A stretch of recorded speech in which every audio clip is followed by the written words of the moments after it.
ರಾಯಚೂರಿನಲ್ಲೂ ಕೂಡ ಧಾರಾಕಾರ ಮಳೆ ಉಕ್ಕಿ ಹರಿತಾ ಇದೆ. ಹಳ್ಳ ಕೊಳ್ಳಗಳು, ಗೋನ್ವಾರ ಗ್ರಾಮದ ಸೇತುವೆ ಜಲಾವೃತವಾಗಿರೋದ್ರಿಂದಾಗಿ ಆ ಸೇತುವೆಯಿಂದ ಆ ಕಡೆಗೆ ಈ ಕಡೆಗೆ ಹೋಗೋದಕ್ಕೆ ಜನ ಪರಿತಪಿಸ್ತಾ ಇದ್ದಾರೆ. ನೀರಿನಲ್ಲಿ ಸಂಚಾರ ಮಾಡೋದಕ್ಕೆ ಬಹಳ ಕಷ್ಟ ಆಗ್ತದೆ. ಮಕ್ಕಳನ್ನ ಎತ್ಕೊಂಡು ಹಳ್ಳದ ನೀರಿನಲ್ಲಿ ಓಡಾಟ ಮಾಡಬೇಕಾದಂತ ಪರಿಸ್ಥಿತಿ ನಿರ್ಮಾಣ ಆಗಿದೆ. ಅಷ್ಟು ನೀರು ತುಂಬಿಕೊಂಡಿದೆ, ಸೇತುವೆ ತುಂಬಿದೆ. ನೀರೆಲ್ಲವೂ ಕೂಡ ಸೇತುವೆ ಮೇಲೆಲ್ಲ ಹರಿದು ಹೋಗ್ತಾ ಇರೋದ್ರಿಂದಾಗಿ ಚಿಕ್ಕ ಚಿಕ್ಕ ಮಕ್ಕಳನ್ನೆಲ್ಲ ಕರ್ಕೊಂಡು ಹೋಗೋದಕ್ಕೆ ಪೋಷಕರು ಕಷ್ಟಪಡ್ತಾ ಇದ್ದಾರೆ. ಹಾಗಾಗಿಯೇ ಇಲ್ಲಿ ಶಾಲಾ ಕಾಲೇಜುಗಳಿಗೆಲ್ಲ ರಜೆಯನ್ನ ಕೊಟ್ಟಿದ್ದಾರೆ. ಅದರ ಹೊರತಾಗಿಯೂ ಕೂಡ ಅಲ್ಲಿ ಓಡಾಡೋದಕ್ಕೆ ಬಹಳ ಸಮಸ್ಯೆ ಇದೆ. ನೋಡಿ, ಸ್ಕೂಲ್ ಬಸ್ ಒಂದು ಹೆಂಗೆ ಜಾಡ್ಕೊಂಡು ಬರ್ತಾ ಇರೋದನ್ನ ನಾವು ಗಮನಿಸ್ತಾ ಇದ್ದೀರಿ. ಆ ಸೇತುವೆ ಅದು ರಸ್ತೆ ಅಲ್ಲ, ಸೇತುವೆ ಅದು. ಆ ಸೇತುವೆಯ ಕೆಳಗಡೆ ನೀರು ಹರಿತಾ ಇದೆ. ಆದ್ರೆ ಸೇತುವೆ ಮೇಲೇನೆ ಈಗ ನಿರಂತರವಾಗಿ ಸುರಿದಂತ ಮಳೆಯಿಂದಾಗಿ ನೀರು ಹರಿತಾ ಇರೋದ್ರಿಂದಾಗಿ ಓಡಾಡೋದಕ್ಕೆ ಬಹಳ ಕಷ್ಟ ಆಗಿದೆ. ಜನರಿಗೆ ವೆಹಿಕಲ್ಗಳ ಮೂವ್ಮೆಂಟ್ ಬಹಳ ಕಷ್ಟ ಆಗಿದೆ. ತುಂಬಾ ಫೋರ್ಸ್ ನಲ್ಲಿ ನೀರು ಹರಿತಾ ಇರೋದ್ರಿಂದಾಗಿ ಏನಾದ್ರೂ ಫೋರ್ಸ್ಫುಲಿ ಆ ಸೇತುವೆ ಮೇಲೆ ಬೈಕ್ನಲ್ಲೋ ಅಥವಾ ಕಾರ್ನಲ್ಲೋ ಬಂದ್ರು ಅಂತ ಹೇಳಿ ಆದ್ರೆ ಕೊಚ್ಕೊಂಡು ಹೋಗುವಂತ ಸಾಧ್ಯತೆಗಳಿರುತ್ತೆ. ಆ ಕಡೆ ನೋಡಿದ್ರೆ ನೀರು ತುಂಬಾ ಫೋರ್ಸ್ ಹರಿತಾ ಇದೆ. ಹೀಗಾಗಿ ಮಕ್ಕಳನ್ನ ಎತ್ಕೊಂಡು ಪೋಷಕರು ಆ ಸೇತುವೆಯನ್ನ ದಾಟ್ತಾ ಇದ್ರೆ, ಮತ್ತೊಂದು ಕಡೆಯಲ್ಲಿ ಶಾಲಾ ಬಸ್ ಒಂದು ಎಷ್ಟು ಹೆಣಗಾಡ್ಕೊಂಡು ಆ ಸೇತುವೆ ಮೇಲೆ ಬರ್ತಾ ಇದೆ. ನೋಡಿ, ನಿಜವಾಗ್ಲೂ ಕೂಡ ಇಂಥ ಸಾಹಸ ಮಾಡಬಾರ್ದು. ಚಿಕ್ಕ ಚಿಕ್ಕ ಮಕ್ಕಳೆಲ್ಲ ಇರ್ತಾರೆ ಬಸ್ನ ಒಳಗಡೆ. ಇಂಥ ಸಾಹಸ ಮಾಡಿ ಅವರ ಜೀವಕ್ಕೆಲ್ಲ ಸಂಚುಕಾರ ತರಬಾರ್ದು. ಯಾಕಂತ ಹೇಳಿದ್ರೆ ನೀರು ಫೋರ್ಸ್ಫುಲಿ ಹರಿಯುವಾಗ ಏನಾಗುತ್ತೆ ಅಂತ ಹೇಳಿ ಗೆಸ್ ಮಾಡೋದಕ್ಕೂ ಸಾಧ್ಯ ಇಲ್ಲ. ರಾಯಚೂರಿನಲ್ಲಿ ಕಂಡು ಬರ್ತಿರುವಂತಹ ದೃಶ್ಯ ಇದು. ರಾಯಚೂರಿನ ಗೋನ್ವಾರದಲ್ಲಿ ಕಂಡು ಬರ್ತಾ ಇರುವಂತಹ ದೃಶ್ಯ ಇದು.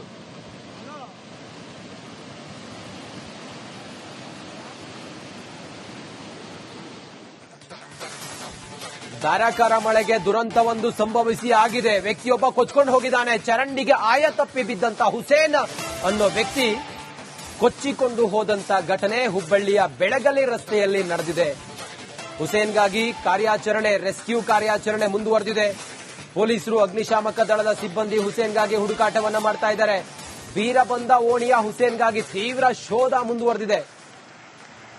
ಆಯ ತಪ್ಪಿ ಅವರು ಬಿದ್ರು. ಹುಸೇನ್ ಕಳಸ ಅನ್ನೋ ವ್ಯಕ್ತಿ, ವಿಪರೀತ ಮಳೆ ಬರ್ತಾ ಇತ್ತು ನಿನ್ನೆಯಿಂದಲೂ ಕೂಡ. ಆಯ ತಪ್ಪಿ ಅವರು ಚರಂಡಿಗೆ ಬಿದ್ದು ಕೊಚ್ಕೊಂಡು ಹೋಗಿದ್ದಾರೆ. ಈಗ ಅವರನ್ನ ರಕ್ಷಣಾ ಕಾರ್ಯಾಚರಣೆಗೆ ಅಗ್ನಿಶಾಮಕ ದಳದ ಸಿಬ್ಬಂದಿ ಹರಸಾಹಸ ಪಡ್ತಾ ಇದ್ದಾರೆ.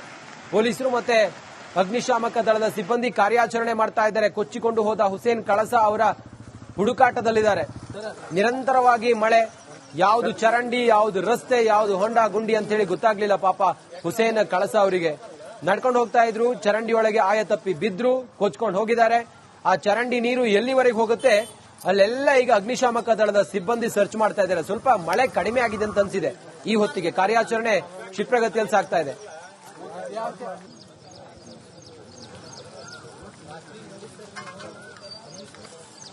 ನಿನ್ನೆ ಇಡೀ ರಾತ್ರಿ ವರುಣನ ಆರ್ಭಟಕ್ಕೆ ವಾಣಿಜ್ಯನಗರಿ ಹುಬ್ಬಳ್ಳಿ ಸಂಪೂರ್ಣವಾಗಿ ತತ್ತರಿಸಿರುವಂತದ್ದು. ಇನ್ನ ನಿನ್ನೆ ರಾತ್ರಿ ಸುರಿದಂತ ಧಾರಾಕಾರ ಮಳೆಗೆ ಏನು ಹುಸೇನ್ ಕಳ್ಸದ್ ಅಂತಕ್ಕಂತ ವ್ಯಕ್ತಿ, ಬೀರ್ಬಂದ್ ಓಣಿಯ ವ್ಯಕ್ತಿ ಏನು ಬೆಳಗಲಿ ರಸ್ತೆಯಲ್ಲಿ ಕೊಚ್ಚಿಕೊಂಡು ಹೋಗಿರ್ತಕ್ಕಂಥದ್ದು. ಇದೇ ಒಂದು ಮಾರ್ಗದಲ್ಲಿ ಆತ ಏನು ಜಮೀನಿನ ಕೆಲಸ ಮುಗಿಸಿಕೊಂಡು ಈ ಒಂದು ಮಾರ್ಗದಲ್ಲಿ ತನ್ನ ಮನೆಗೆ ತೆರಳ್ತಾ ಇರ್ತಾನೆ. ಮನೆಗೆ ತೆರಳತಕ್ಕಂತ ಒಂದು ಸಂದರ್ಭ ಏನು ರಭಸವಾಗಿ ಏನು ಇಲ್ಲಿ ನೀರು ಹರಿತಾ ಇತ್ತು, ಮಳೆ ನೀರು ಹರಿತಾ ಇತ್ತು ಈ ಬ್ರಿಡ್ಜ್ ಕೆಳಗಡೆ. ಇದೇ ಒಂದು ಬ್ರಿಡ್ಜ್ ಕೆಳಗಡೆ ಆತ ಕೊಚ್ಚಿಕೊಂಡು ಹೋಗಿರ್ತಕ್ಕಂಥದ್ದು. ಒಂದ್ ಕಡೆ ಇಡೀ ನಿನ್ನೆ ರಾತ್ರಿಯಿಂದಲೂ ಕೂಡ ಏನು ಪೊಲೀಸ್ ಅಧಿಕಾರಿಗಳಿರ್ಬೋದು, ಪಾಲಿಕೆ ಅಧಿಕಾರಿಗಳಿರ್ಬೋದು, ಅಗ್ನಿಶಾಮಕ ದಳದ ಸಿಬ್ಬಂದಿಗಳು ಆತನ ಶೋಧ ಕಾರ್ಯವನ್ನ ಮಾಡ್ತಾ ಇದ್ದಾರೆ. ಇನ್ನು ಅವರ ಸಹೋದರ ಜಾಫರ್ ಅವರು ನಮ್ಮ ಜೊತೆಗಿದ್ದಾರೆ. ಅಂದ್ರೆ ಈಗಾಗಲೇ ಏನು ಕೊಚ್ಚಿಕೊಂಡು ಹೋಗಿರ್ತಕ್ಕಂಥ ಏನು ಹುಸೇನ್ ಕಳ್ಸ ಇದ್ದಾರೆ, ಅವರ ಸಹೋದರ ನಮ್ಮ ಜೊತೆಗಿದ್ದಾರೆ. ಅವ್ರನ್ನ ಮಾತಾಡ್ತೀನಿ. ಸರ್, ಎಲ್ಲಿ ಹೋಗಿದ್ರು ನಿನ್ನೆ ನಿಮ್ಮ ಸಹೋದರು? ನಿನ್ನೆ ಹೊಲಕ್ಕೆ ಹೋಗಿದ್ರು ಸರ್. ಇಲ್ಲಿ ಬೆಳಗ್ಗೆ ಹೊಲ ಐತ್ರಿ. ರಾತ್ರಿ ನಿನ್ನೆ ಸಾಯಂಕಾಲ 5 ಗಂಟೆಗೆ ಹೋಗಿದ್ರು ಸರ್ ಅವರು. ರಾತ್ರಿ ಬರೋ ಮುಂದೆ ಮಳಿ ಚಾಲು ಹೋಗೈತ್ರಿ. ಮಳಿ ಚಾಲು ಹೋಗಿದ್ ಬಂದ 9 ಸುಮಾರು ಮನೆಗೆ ಬರಾಕತ್ತಿದ್ರಿ. ಈ ಈಶ್ವರನಗರ ಬ್ರಿಡ್ಜ್ ಕಡೆ ಎಲ್ಲ ಮಳಿ ನೀರು ಬಂದ್ರಿ, ಎಲ್ಲ ಫುಲ್ ನೀರು ತುಂಬಿ ಸರ್. ಇದು ನೀರು ತುಂಬಿದ ಮೇಲೆ ಗಾಡಿ ಅದ್ರಾಗ ಸಿಕ್ಕೊಂಡ್ರಿ, ಸೈಡ್ಗೆ ತಗೊಂಡಾರಿ ಅವ್ರು. ಸೈಡ್ಗೆ ತಗೊಂಡಿದ್ ಹೊತ್ನಾಗ ಕಾಲ್ ಜಾರಿ ಗಟರ್ನ್ಯಾಗ ಕಾಲ್ ಅವ್ರು ಹೋಗೈತ್ರಿ. ಅಲ್ಲೇ ಸ್ಕಿಡ್ ಆಗಿ ಬಿದ್ದಾರಿ ಗಟರ್ನ್ಯಾಗ. ಆ ನೀರ್ನಾಗ ತೇಳ್ಕೊಂಡು ಹೋಗ್ಬಿಟ್ಟಾರಿ ಅವ್ರು. ಹೋಗ್ಯಾರಿ ರಾತ್ರಿ 10 ಗಂಟೆ ಸುಮಾರು. ಅಲ್ಲಿಂದ ಅವ್ರ ಹಿಂದಿದ್ದವ್ರು ಉಳ್ದಾರಿ. ಅವ್ರು ಅಲ್ಲಿ ಬಾಜು ಬಿದ್ದಿದ್ರು ಅವ್ರು ನಮ್ಮ ಸಡನ್ಲಿ ಫೋನ್ ಹಚ್ಚಿದ್ರು. ಆಮೇಲೆ ನಾವು ಬಂದ ರಾತ್ರಿ 10 ಗಂಟೆಲಿಂತ ಈ ಹೊತ್ತಿನ ಮಠ ಹುಡುಕಾಡಿದ್ರು. ಇನ್ನೂ ಮಠ ಎಲ್ಲಿ ಹೋಗ್ಯಾರ, ಎಲ್ಲಿ ಸಿಕ್ಕೊಂಡ್ರ ಅನ್ನೋದು ಪತ್ತೆ ಹತ್ತವಲ್ ಸರ್. ಇನ್ನೂ ಮಠ ಪೊಲೀಸರು ಬಂದಾರಿ, ಕಂಪ್ಲೇಂಟ್ ಕೊಟ್ಟೇವಿ. ಇವ್ರ ಅಗ್ನಿಶಾಮಕ ದಳದವ್ರು ಬಂದಾರ. ಎಲ್ಲಾರು ಹುಡುಕಾಡಕತ್ತಾರ ಸರ್. ಸ್ವಲ್ಪ ಆದಷ್ಟು ಬೇಗ ದಯಮಾಡಿ ಸ್ವಲ್ಪ ಹುಡುಗಿ ಕೊಡ್ರಿ ನಮ್ಮ ಅಣ್ಣನಿಗೆ. ಅವನ ನಮ್ಗೆ ಸ್ವಲ್ಪ ಸಹಾಯ ಇದ್ದಾರೆ. ನಮ್ಮ ಹೊಲ ಮನೆ ಕೆಲಸ ಮಾಡಿ ಮಂತ್ಯನೇ ಎಲ್ಲ ನಡೆಸ್ತಿದ್ದ ಸರ್. ಅವನ ನಮ್ಮ ಅಣ್ಣ ರೀ ದೊಡ್ಡವ, ಸ್ವಲ್ಪ ನೋಡಿ ಆದಷ್ಟು ಬೇಗ ಸ್ವಲ್ಪ ಹುಡುಗಿಸ್ಕೊಡಿ. ಹೊಲ ಮನೆ ಕೆಲಸ ಮಾಡ್ತೀವಿ. ಒಂದ್ ಕಡೆ ಅಧಿಕಾರಿಗಳು ನಿನ್ನೆ ರಾತ್ರಿಯಿಂದನೇ ಅವರು ಶೋಧ ಕಾರ್ಯ ಮಾಡ್ತಾ ಇದಾರೆ. ಈ ಒಂದೂವರೆ ಕಿಲೋಮೀಟರ್ ಇಂದ ಅವರು ಚಪ್ಪಲಿಗಳನ್ನ ಸಿಕ್ಕಿದವಂತ ಅವರು ತಾವು ನೋಡಿದ್ರಿ, ಗಮನಿಸಿ? ಅವ್ರ ಚಪ್ಪಲಿ ಅವು. ನಾವು ಇದ್ದಿದ್ರಿ, ನಾವು ಮಿಸ್ರಿಕೋಟೆ ಮಠ ಹಳ ಎಲ್ಲಿ ಹೋಗಿದ್ರೆ ಅಲ್ಲಿ ಮಠ ನೋಡಕ್ ಹೋಗಿದ್ವಿ ಸರ್. ಈಗ ಬಂದೇನ್ರಿ ನಾ. ಚಪ್ಪಲಿ ಅವರು ಅಂತೇಳಿ ಹೇಳಕತ್ತಾರ, ನಾನು ನೋಡಿಲ್ಲ, ಈಗ ನೋಡ್ಬೇಕು ಸರ್. ಮುಂಜಾನೆ ಅಂದ್ರೆ ಏನು ಮನಿಗ್ ಬರ್ತಾ ಇದ್ರ, ಏನ್ ಬೈಕ್ ತಗೊಂಡ್ ಬರ್ತಾ ಇದ್ರೆ, ಹೆಂಗ್ ಬರ್ತಾ ಇದ್ರ? ಮನಿಗ್ ಬರ್ತಾ ಇದ್ರಿ ಬೈಕ್ ತಗೊಂಡು. ಎಕ್ಸಸ್ 125 ಬೈಕ್ ಐತ್ರಿ ಅವ್ರದ್ದು. ತಗೊಂಡ ಮನಿಗ್ ಬರೋ ಮುಂದೆ ಆಗಿದ್ರಿ. ಯಾವ ರೀತಿ ಆಗೈತ್ರಿ ಈ ಘಟನೆ? ಯಾವ ರೀತಿ ಆಗೈತಿ? ಹೆಂಗ್ ಕೊಚ್ಕೊಂಡು ಹೋದ್ರು? ಈ ನೀರಾಗ್ರಿ ನೀರ್ ಫುಲ್ ತುಂಬಿತ್ರಿ. ಇದು ನೀರ್ ಫುಲ್ ತುಂಬಿ ಎಲ್ಲಿ ದಾರಿ ಐತಿ ಎಲ್ಲಿ ತಗೈತಿ ಅನ್ನೋದು ಕಾಣಕತ್ತಿದಿಲ್ಲ ಸರ್. ಇದು ಅವ್ರು ಆ ಕಡೆ ಹೋದ್ರೆ ಗಾಡಿ ಮುಳುಗ್ತೈತಿ ಅಂತೇಳಿ ಈ ಕಡೆ ಸೈಡ್ ತಗೊಂಡಾರಿ. ಅವ್ರು ಸೈಡ್ ತಗೊಂಡ ಮೇಲೆ ಏನಾತ್ರಿ, ಇಲ್ಲಿ ಕಾಲ್ ಜಾರಿ ಗಟರ್ನ್ಯಾಗ ಕಾಲಿಟ್ಟು ಅಲ್ಲೇ ಸ್ಲಿಪ್ ಬಿಟ್ಟಾರಿ. ಅವ್ರು ಸ್ಲಿಪ್ ಆಗಿ ಗಟರ್ನ್ಯಾಗ ಬಿದ್ದ ಆ ನೀರು. ಹುಬ್ಬಳ್ಳಿಯ ಪ್ರತಿನಿಧಿ ಪ್ರಕಾಶ್ ಹಿರೇಮಠ ನೇರ ಸಂಪರ್ಕದಲ್ಲಿದ್ದಾರೆ. ಪ್ರಕಾಶ್, ಒಂದು ದುರಂತ ಆಗಿ ಹೋಗಿದೆ ಹುಬ್ಬಳ್ಳಿಯಲ್ಲಿ. ಎಷ್ಟೊತ್ತಿಗಾಗಿದ್ದು, ಹೇಗಾಗಿದ್ದು, ಶೋಧ ಕಾರ್ಯಾಚರಣೆ ಹೇಗೆ ನಡೀತಾ ಇದೆ ಪ್ರಕಾಶ್?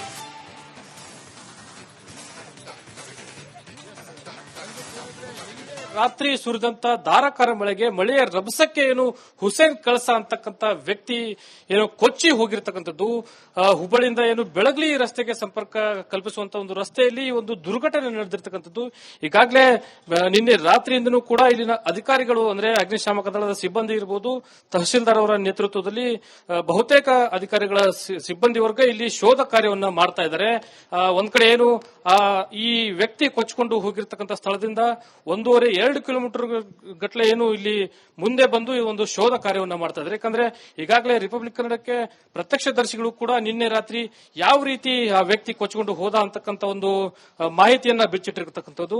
ಒಂದ್ ಕಡೆ ರಾತ್ರಿ 10:30 ಗಂಟೆಗೆ ಏನು ಮಳೆಯ ರಭಸಕ್ಕೆ ಈ ಒಂದು ದುರ್ಘಟನೆ ನಡೆದಿರ್ತಕ್ಕಂಥದ್ದು. ಒಂದ್ ಕಡೆ ಅವರ ಕುಟುಂಬಸ್ಥರು ಜೊತೆಗೆ ತಹಶೀಲ್ದಾರ್ ಕಲ್ಲಗೌಡ ಪಾಟೀಲ್ ಅವರು ಸೇರಿದಂತೆ ಅಗ್ನಿಶಾಮಕ ದಳದ ಸಿಬ್ಬಂದಿ ಕೂಡ ಇಲ್ಲಿ ಬೆಳಗ್ಗೆ ರಾತ್ರಿಯಿಂದನೂ ಇಲ್ಲಿ ಬೀಡು ಬಿಟ್ಟಿರ್ತಕ್ಕಂಥದ್ದು. ಒಂದ್ ಕಡೆ ಹುಸೇನ್ ಕಳ್ಸ ಏನು ಕೊಚ್ಚಿಕೊಂಡು ಹೋಗಿದ್ದಾನೆ, ಆತನ ಶೋಧ ಕಾರ್ಯವನ್ನ ಮಾಡ್ತಾ ಇದ್ದಾರೆ. ನನ್ನ ಜೊತೆಗೆ ತಹಶೀಲ್ದಾರ್ ಅವರಾಗಿರ್ತಕ್ಕಂಥ ಕಲ್ಲಗೌಡ ಪಾಟೀಲ್ ಅವರು ಇದ್ದಾರೆ, ಅವ್ರನ್ನ ಮಾತಾಡ್ತೀನಿ. ಸರ್, ನಿನ್ನೆ ಎಷ್ಟು ಗಂಟೆಗೆ ಈ ಒಂದು ಘಟನೆ ನಡೆದಿರ್ತಕ್ಕಂಥದ್ದು? ಸುಮಾರು ಇದು 10:30-11 ಗಂಟೆಗೆ ನಮಗೆ ಮಾಹಿತಿ ಬಂದಿತ್ತು. ಮಾಹಿತಿ ಪ್ರಕಾರ ನಾವು 10:30ಗೆ ಬಂದಿದ್ದೀವಿ. ಸೊ ಆ ಸಮಯದಿಂದ ಇಲ್ಲಿವರೆಗಿನ ನಾವು ಕೆಲಸ ಶೋಧ ಕಾರ್ಯನ ಮಾಡ್ತಾ ಇದ್ದೀವಿ. ನಮ್ಮ ಜೊತೆ ಇದ್ದವ ರಫೀಕ್ ಅಂತ ಪ್ರತ್ಯೇಕದರ್ಶಿ ನಮಗೆ ಹೇಳಿದ್ದು ಇನ್ಫಾರ್ಮೇಶನ್ ಬಂದಿತ್ತು.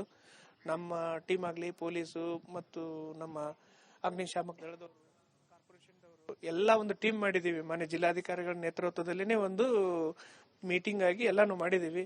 ಆ ನಂತರ ನಮ್ಮ ಜೊತೆ ನಮ್ಮ ಕಮಿಷನರ್ ಸರ್ನು ಇದ್ರು, ರಾತ್ರಿ ಪೊಲೀಸ್ ಕಮಿಷನರ್ ಸರ್ನು ಬಂದಿದ್ರು. ಅವ್ರ ಜೊತೆ ಕೂಡಿ ಅವ್ರ ಮಾರ್ಗದರ್ಶನದಲ್ಲಿ ನಾವೆಲ್ಲಾನು ಪ್ರಯತ್ನ ಮಾಡ್ತಾ ಇದ್ದೀವಿ. ಸುಮಾರು ನಮಗೇನು ಅಂದ್ರೆ ಒಂದು 1/2 ಕಿಲೋಮೀಟರ್ ನಂತರ ಅವ್ರ ಚಪ್ಪಲಿಯನ್ನ ಸಿಕ್ಕಿದ್ದಾವೆ. ಸೊ ಅವರು ನಿನ್ನೆ ರಾತ್ರಿ ತೋಟದಿಂದ ಬರಬೇಕಾದಾಗ ಸಮಯ ಆಯ್ತು. ಮಳೆ ನಿನ್ನೆ ರಾತ್ರಿ 5 ಗಂಟೆಯಿಂದ ಪ್ರಾರಂಭ ಆದಂತ ಮಳೆ ಇನ್ನೂವರೆಗೂ ಪ್ರಾರಂಭ ಇದೆ ಸ್ವಲ್ಪ ಸ್ವಲ್ಪ. ಆ ಕಾರಣದಿಂದ ಇಲ್ಲಿ ನಮ್ಮ ಏನೋ ಒಂದು HDMC ಕೆಲಸ ಆಗಲಿ, ಸ್ವಲ್ಪ ಫ್ಲೈಓವರ್ದು ಕೆಲಸ ನಡೀತಾ ಇದೆ. ಈವರೆಗೂ ಆತ ವ್ಯಕ್ತಿಯ ಒಂದು ಗುರುತು ಪತ್ತೆ ಆಗಿಲ್ಲ ಸರ್? ಪತ್ತೆ ಆಗಿಲ್ಲ. ನಾವು ಪ್ರಯತ್ನ ಮಾಡ್ತಾ ಇದ್ದೀವಿ. ನಮ್ಮ ಇಲ್ಲಿಂದ ಏನಾದ್ರೂ ಮುಂದೆ ಹೋಗಿದ್ರೆ ಒಂದು ಕಲ್ಗಟ್ಟಿ ಅಂತ ಇದೆ, ಅಲ್ಲಿನೂ ನಾವು ಇನ್ಫಾರ್ಮೇಶನ್ ಕೊಟ್ಟಿದ್ದೀವಿ. ಅವರು ಶೋಧ ಕಾರ್ಯಾಚರಣೆ ಅಲ್ಲಿವರೆಗೂ ನಡೆದಿದೆ. ಎಷ್ಟರ ಮಟ್ಟಿಗೆ ನಿನ್ನೆ ರಾತ್ರಿ ಮಳೆಯ ರಭಸ ಆಯ್ತು? ಸುಮಾರು ನಿನ್ನೆ ಮಳೆ ಆದ ಪ್ರಕಾರ ಸುಮಾರು 150 mm ಮಳೆ ನಮ್ಮ ಹುಬ್ಬಳ್ಳಿಗೆ ಆದಂತದ್ದು ಅತಿ ಜಾಸ್ತಿ. ಅಂದ್ರೆ ಮಳೆ ಈ ವರ್ಷದಲ್ಲಿ ಆಗ್ಲಿ ಹಿಂದೆ ಒಂದು ವರ್ಷ ಆದಂತ ಮಳೆಗಳಲ್ಲಿ ಅತಿ ಹೆಚ್ಚು ಅಂತ ರಭಸವಾದಂತ ಮಳೆ ಇತ್ತು. ಆ ರಭಸಕ್ಕೆ ನಮ್ಮ ವ್ಯಕ್ತಿಯೊಬ್ರು ಕೊಚ್ಚಿ ಹೋಗಿದ್ದಾರೆ ಅಂತ ನಾವು ಪ್ರತ್ಯೇಕದರ್ಶಿಯಿಂದ ಗೊತ್ತಾಗಿದೆ. ನಾವೆಲ್ಲನೂ ಎಲ್ಲ ಕಡೆ ಶೋಧ ಕಾರ್ಯಾಚರಣೆ ಪ್ರಾರಂಭ ಇದೆ, ಇನ್ನೂ ಮುಗಿದಿಲ್ಲ. ತಹಶೀಲ್ದಾರ್ ಆಗಿರ್ತಕ್ಕಂಥ ಏನು ಕಲ್ಲಗೌಡ ಪಾಟೀಲ್ ಅವರ ಮತ್ತು ಒಂದ್ ಕಡೆ ಶೋಧ ಕಾರ್ಯವನ್ನು, ಅಂದ್ರೆ ನಿನ್ನೆ ರಾತ್ರಿ ಏನು ಪ್ರತ್ಯಕ್ಷದರ್ಶಿಗಳಿಂದ ಸ್ಥಳೀಯರಿಂದ ಮಾಹಿತಿ ಗೊತ್ತಾಯಿತು, ಆ ಒಂದು ಸಂದರ್ಭದಿಂದ ಈವರೆಗೂ ಕೂಡ ಏನು ಇಲ್ಲಿ ಶೋಧ ಕಾರ್ಯವನ್ನ ಮಾಡ್ತಾ ಇದೀವಿ. ಆದ್ರೆ ಇದುವರೆಗೂ ಕೂಡ ಕೊಚ್ಚಿಕೊಂಡು ಹೋದಂತ ವ್ಯಕ್ತಿ ಏನು ಹುಸೇನ್ ಕಳ್ಸ ಇದ್ದಾರೆ, ಆತನ ಗುರುತು ಕೂಡ ಪತ್ತೆ ಆಗ್ತಾ ಇಲ್ಲ. ನಿರಂತರವಾಗಿ ಈ ಒಂದು ಕಾರ್ಯಾಚರಣೆಯಲ್ಲಿ ನಾವು ಇರ್ತೇವೆ, ಆತನ ಗುರುತನ್ನ ಪತ್ತೆ ಹಚ್ಚುವಂತ ನಿಟ್ಟಿನಲ್ಲಿ ನಾವು ಶೋಧ ಕಾರ್ಯವನ್ನ ಮುಂದುವರಿಸ್ತೀವಿ ಅಂತಕ್ಕಂಥ ಮಾತುಗಳನ್ನ ತಹಶೀಲ್ದಾರ್ ಅವರು ಹೇಳ್ತಾ ಇರುವಂತದ್ದು. ರಂಜಿತ್.